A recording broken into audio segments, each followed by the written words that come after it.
Roch-Marc Christian Kaboré à l'Elysée, c'était ce matin un tête-à-tête avec le président François Hollande.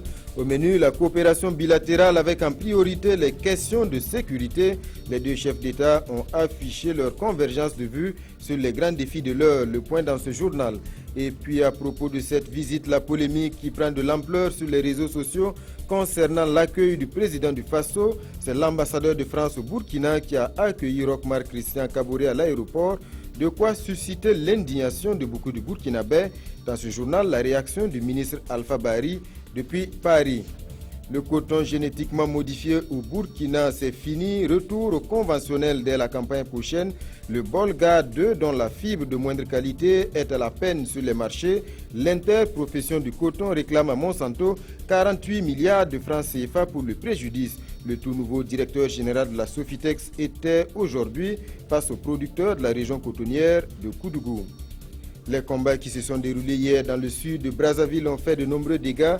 Les bâtiments de la police et de la mairie ont été saccagés et brûlés. Il y a eu également des morts. Les assaillants seraient des éléments de la milice Ninja. C'est dans ce contexte que la Cour constitutionnelle a confirmé aujourd'hui la réélection de Denis Sassou Nguesso avec 60,19% des voix. Voilà pour la une de ce journal. Mesdames et messieurs, bonsoir et bienvenue.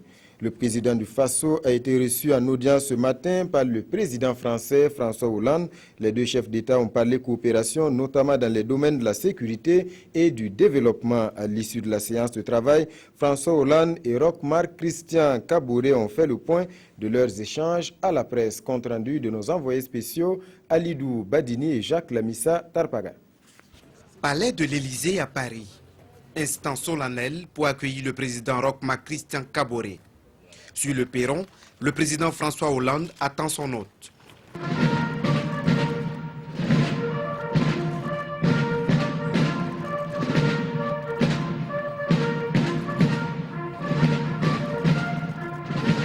Poignée de main, puis les deux hommes se retrouvent pour un tête-à-tête. Le président français rend ici hommage au Burkina Faso pour la leçon de démocratie donnée au monde. Roch Kaboré a été élu dans des conditions qui font honneur à la démocratie du Burkina Faso. Une élection transparente, pluraliste, au terme d'un processus qui a été long, mais qui est chaotique, mais qui a été conclu par un scrutin qui donne confiance dans le Burkina Faso. La sécurité avec comme point focal la lutte contre le terrorisme, l'aide au développement et la relance économique du Burkina Faso. Les discussions ont porté sur ces sujets. Les deux chefs d'État en font le point aux hommes de médias. Nous devons prendre conscience que le terrorisme peut frapper dans tous les pays et particulièrement dans ceux qui ont déjà connu par l'implantation de groupes terroristes dans des pays voisins, je pense au Normandie. Et ces pays sont donc exposés malgré l'action que nous avons menée. Et ce qui s'est hélas produit à Bamako s'est reproduit à Ouagadougou, puis ensuite à Abidjan. Donc nous devons mener avec ce qu'on appelle les pays du G5 Sahel une coopération exemplaire en matière de sécurité, d'échange d'informations, de coordination du renseignement. Et notre force Barkhane est à la disposition justement des pays qui nous en font la demande dans l'action de prévention, mais aussi d'intervention si c'est nécessaire.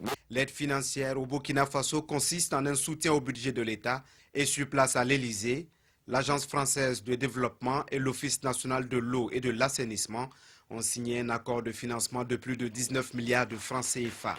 Pour réussir les ambitions démocratiques que se fixe le Burkina, il faut un financement conséquent. Le président du Faso s'est compté sur son partenaire, la France. Autant le Burkina Faso est félicité pour le processus démocratique qui a été respecté, tenu, qui fait qu'aujourd'hui nous avons renoué avec l'état de droit, autant pour parachever ce succès, il est important que le Burkina Faso reparte sur de bonnes bases économiques.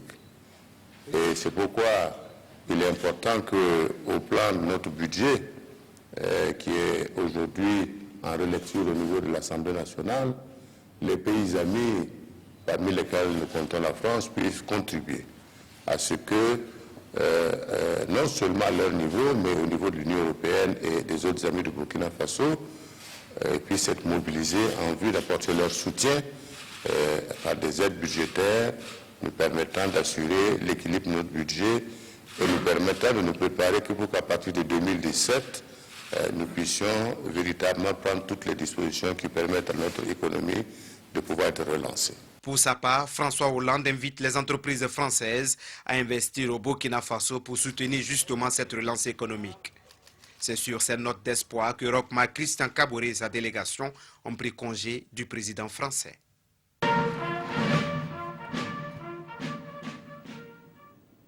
Voilà toutes nos excuses pour la mauvaise qualité du son. Roch-Marc Christian Kaboré s'est également rendu place Beauvau pour des échanges avec le ministre français de l'Intérieur, Bernard Cazeneuve. La polémique sur le déploiement d'éléments du GIGN au Burkina a été évoquée. Désormais, il n'est plus question d'un déploiement, mais juste d'une assistance technique. Écoutons les précisions du président du Faso, propos recueillis par Alidou Badini et Jacques Lamissa Tarpaga. Le gouvernement burkinabé n'a pas été saisi sur la question du GIGN. Et selon les discussions que nous avons eues, en réalité, il ne s'agit pas d'un déploiement du GIGN, mais il s'agit d'une assistance technique de 2 ou 3 membres du GIGN pour aider la gendarmerie nationale et les forces de sécurité à la formation et à la préparation à la lutte contre le terrorisme. Donc voilà de quoi il s'agit exactement, parce que nous avons marqué en tout cas notre incompréhension quant à la procédure et à la manière de communiquer sur cette question-là. À partir du moment où nous avons des accords de coopération, je pense qu'il est toujours important également de respecter les pays où nous envoyons des hommes pour travailler. Et ça, c'est très important. Nous l'avons exprimé au président Hollande et nous l'avons réexprimé au ministre de l'Intérieur. Et tout le monde a été d'accord que là, il y avait un couac et qu'il fallait rétablir les choses dans leur réalité. Il ne s'agit pas de déployer des hommes parce qu'ils n'auraient même pas la capacité, ce serait de déployer tout le GIGN au Burkina Faso. C'est pas non plus de cela qu'il s'agissait, mais il s'agit d'une assistance donc, de 2 ou 3 gendarmes du GIGN qui vont contribuer à apporter leur apport technique à l'amélioration des conditions de travail de notre sécurité intérieure. Et puis, je vous le disais en titre, concernant l'accueil hier du président du Faso, la polémique ne cesse d'enfler, notamment sur les réseaux sociaux. Roch-Marc Christian Kaboré a été accueilli par l'ambassadeur de France au Burkina, ce qui a suscité l'indignation de nombreux Burkinabés. Réaction ce soir du ministre Alpha Bari depuis Paris, joint au téléphone par Peggy Ouedraogo. Une polémique est née notamment sur les réseaux sociaux suite à l'accueil du président du Faso arrivé à Paris le 4 avril dernier.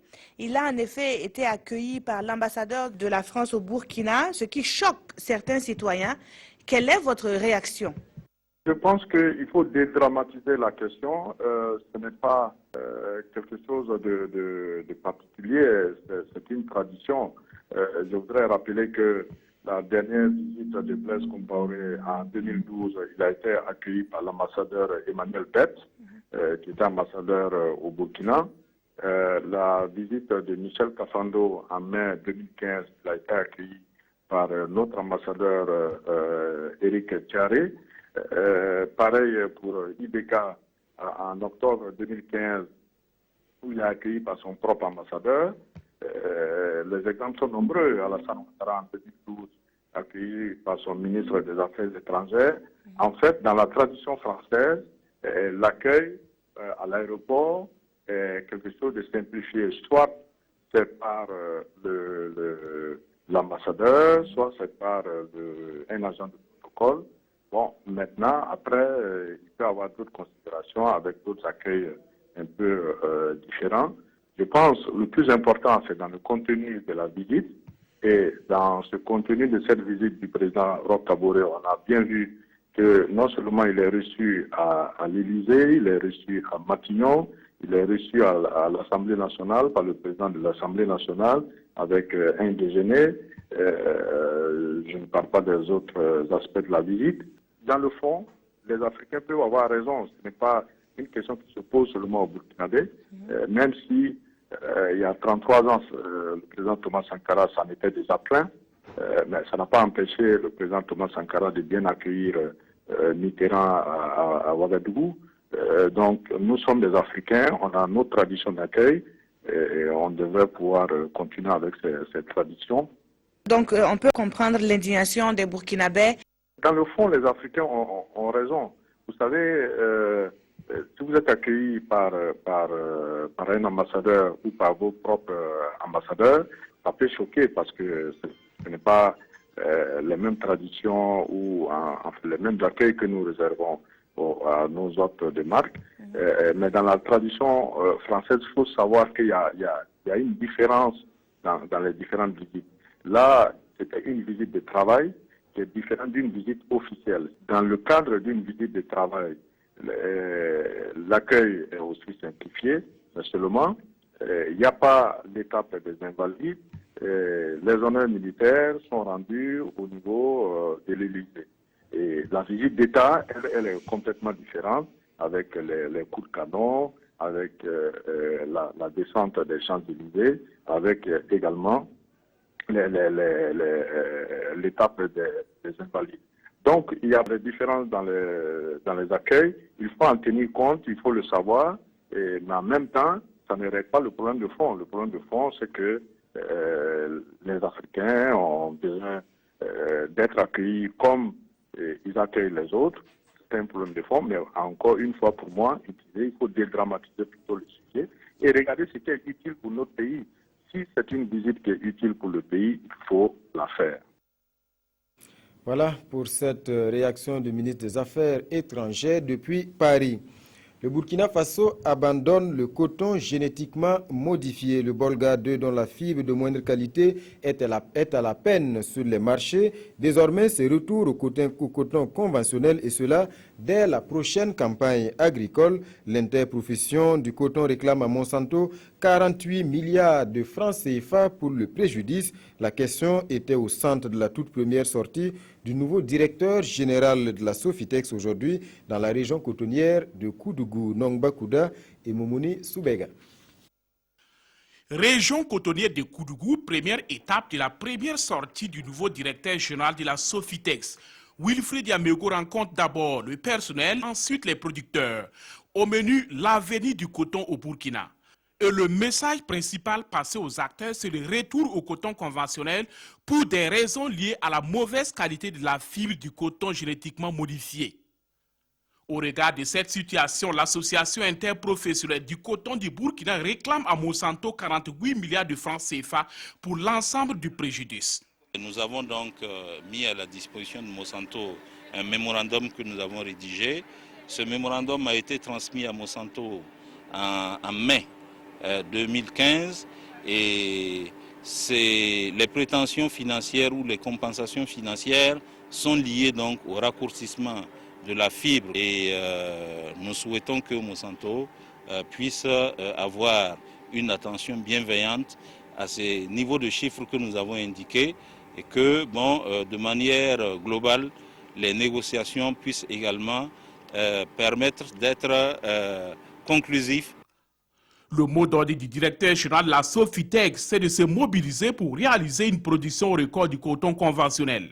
Un mot d'ordre qui a trouvé une adhésion des producteurs et du personnel. Ces acteurs suggèrent tout de même des mesures d'accompagnement comme des infrastructures, du matériel et des semences en quantité. Sa venue, en tout cas, a permis à l'ensemble des travailleurs de la région de connaître les orientations qui ont été prises par la direction générale. Pour l'ensemble de la région, 65 000 tonnes de coton graine. Nous sommes prêts à retourner au coton conventionnel.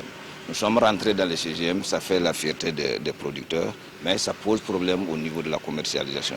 C'est pour cela, avec les négociations avec Monsanto, ça n'a pas abouti et on a décidé vraiment de reculer pour mieux sauter. Selon le directeur général, la Sofitex est disposée à accompagner tous les acteurs du coton. Il a également annoncé un plan d'action en cours qui va prendre en compte la formation intense et la mise en place des brigades de protection phytosanitaire. L'objectif de la Sofitex, c'est d'améliorer les performances en matière de production cotonnière au Burkina et de réaliser une production de 750 000 tonnes pour la campagne 2016-2017. Les populations du village de Taparko attendent davantage de la société minière implantée dans leur localité. Elles ont bloqué les voies d'accès à la mine pour manifester leur mécontentement, leurs revendications, plus d'investissement, notamment dans le domaine de l'accès à l'eau potable. Les concertations ont permis de désamorcer la crise. La tension est retombée, les deux parties se disent prêtes au dialogue. Yamba Nakulma et Bernard Diasso. Ces actes des populations du village de Taparko témoignent leur mécontentement vis-à-vis de la société minière de Taparko, Somita.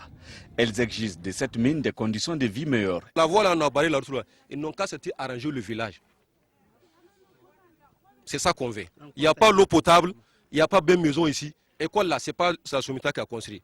Allez voir le dispensaire est déjà gâté. Ce qu'on demande, ils n'ont qu'à sortir, arranger le village, l'eau potable, le dispensaire et puis à l'école, et puis de voir ce qu'ils vont faire les gens du village pour qu'ils puissent trouver leur travail.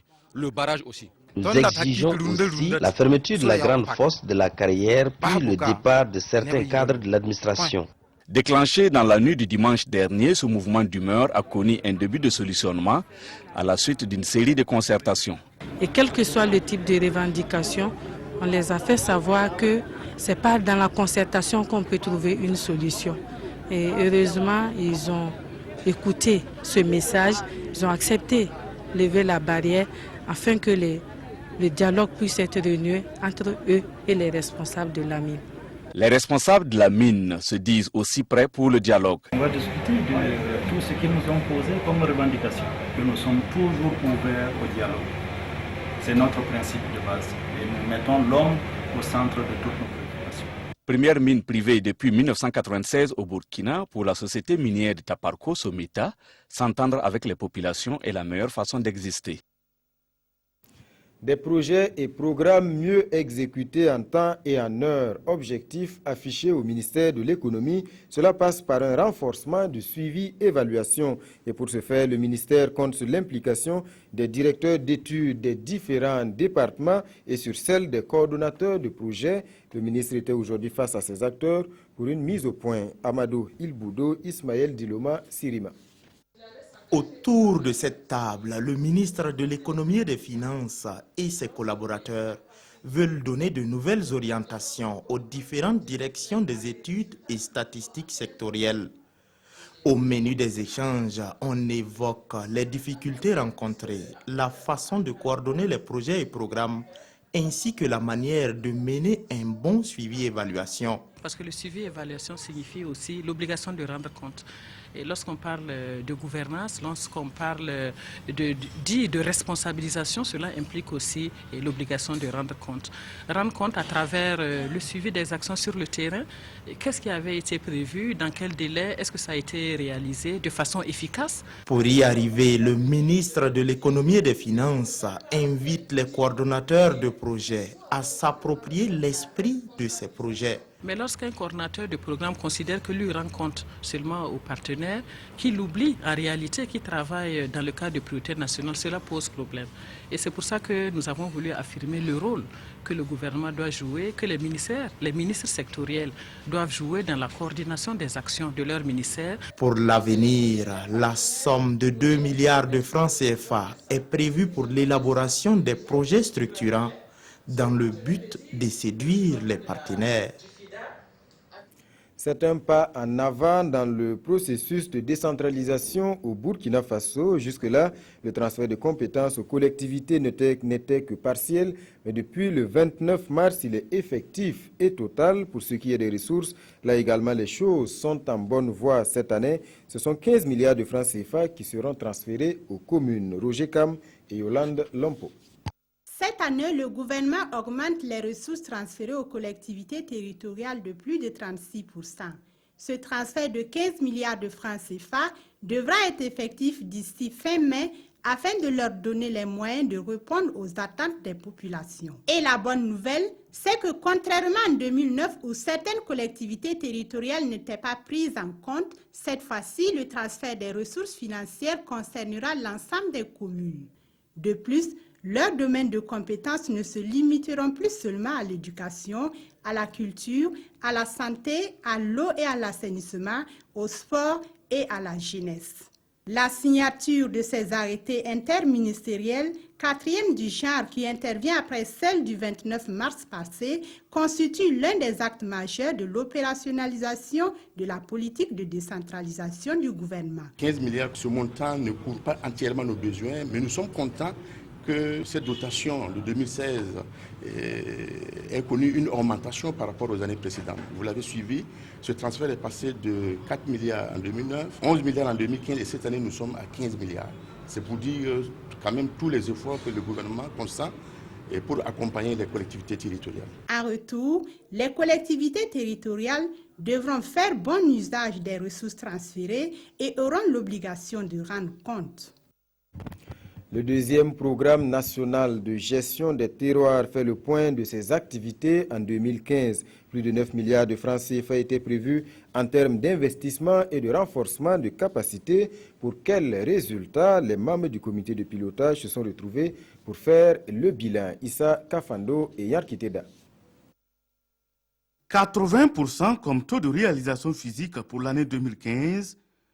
Voilà de quoi réjouir le comité de pilotage du deuxième programme national de gestion des terroirs, phase 3. 2015, année difficile au Burkina, et en dépit de cet état de fait, le programme a jeté son dévolu pour réaliser et former les acteurs au niveau des collectivités territoriales, avec à la clé d'importants investissements pour les 302 communes rurales et les 13 régions du Burkina. Nous pouvons compter près de 93 forages qui sont réalisés. Il y a également près de 200 boutiques de rue qui sont réalisées. Il y a également des pistes au niveau des zones forestières qui ont été dégagées, près de 165 km. Il y a vraiment une panoplie d'activités qui ont été réalisées, près de 9 milliards de francs CFA qui ont été injectés dans le développement local en 2015 au Burkina Faso et sous la maîtrise d'ouvrage totale des délégations spéciales. C'est un résultat satisfaisant selon le président du comité de pilotage, Robert Ouedraogo, qui salue le travail abattu. Il est soutenu dans ce sens par les bailleurs de fonds, notamment la Banque mondiale, pour qui le PNGT2 dans son ensemble constitue une école. Il a contribué, et là il n'y a pas de doute, nul ne peut dire le contraire, à enraciner le développement local. Depuis la première phase, le PNGT est un programme très satisfaisant. Pour l'année 2016, le PNGT2 phase 3 va poursuivre avec les investissements, mais aussi le renforcement des capacités des nouveaux élus. Le coût total du programme 2016 s'élève à plus de 14 milliards de francs CFA. Les artistes musiciens burkinabés, eux, réclament plus de musique nationale dans les médias. En la matière, les textes actuels garantissent entre 40 et 60% à la musique made in Faso dans les médias privés, insuffisant selon certains artistes. Le Conseil supérieur de la communication engage la concertation. Il a réuni autour de la même table artistes et acteurs des médias. Paul David Bambara, Viviane Tiendrebeogo. Ce 5 avril, l'on n'avait pas besoin d'entrer dans la salle de réunion pour connaître le sujet de la rencontre qui a lieu au Conseil supérieur de la communication. Il s'agit pour les participants de déterminer les modalités de promotion de la culture burkinabé dans les médias.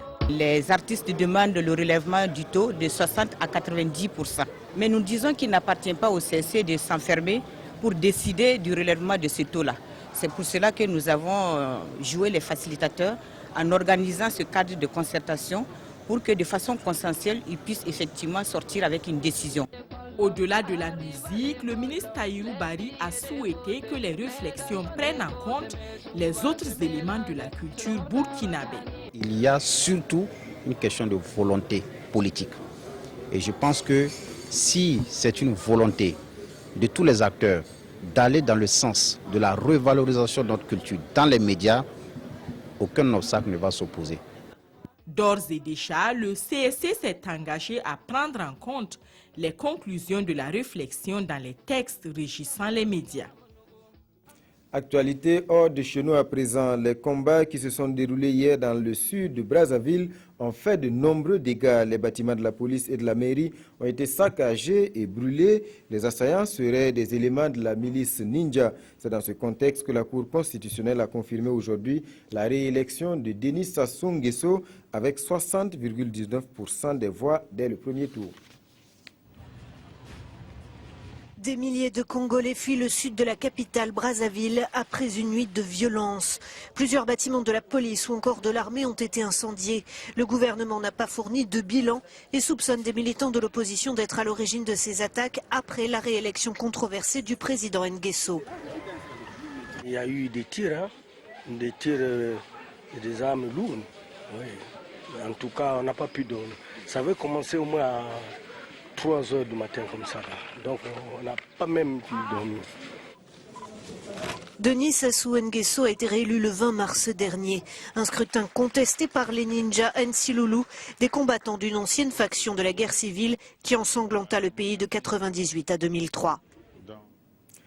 L'affaire Panama Papers qui secoue de nombreux pays à travers le monde. La France, l'Espagne et le Panama annoncent déjà des enquêtes sur des soupçons de blanchiment et fraude fiscale contre plusieurs personnalités, incompréhension et colère dans de nombreux autres pays comme l'Islande où l'opposition réclame la démission du Premier ministre.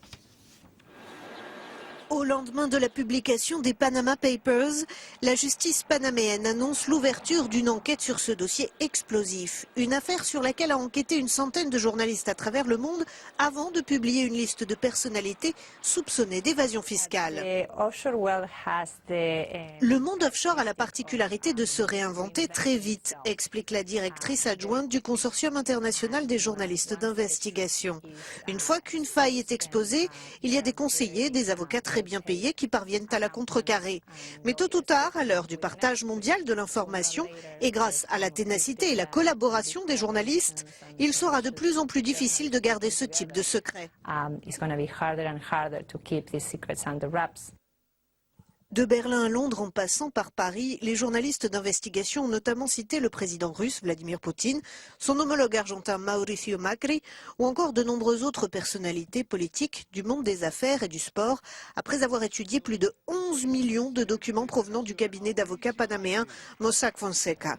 La plupart des intéressés démentent, mais plusieurs pays, à l'instar de la France, ont déjà ouvert des enquêtes pour blanchiment dans la foulée de ces révélations.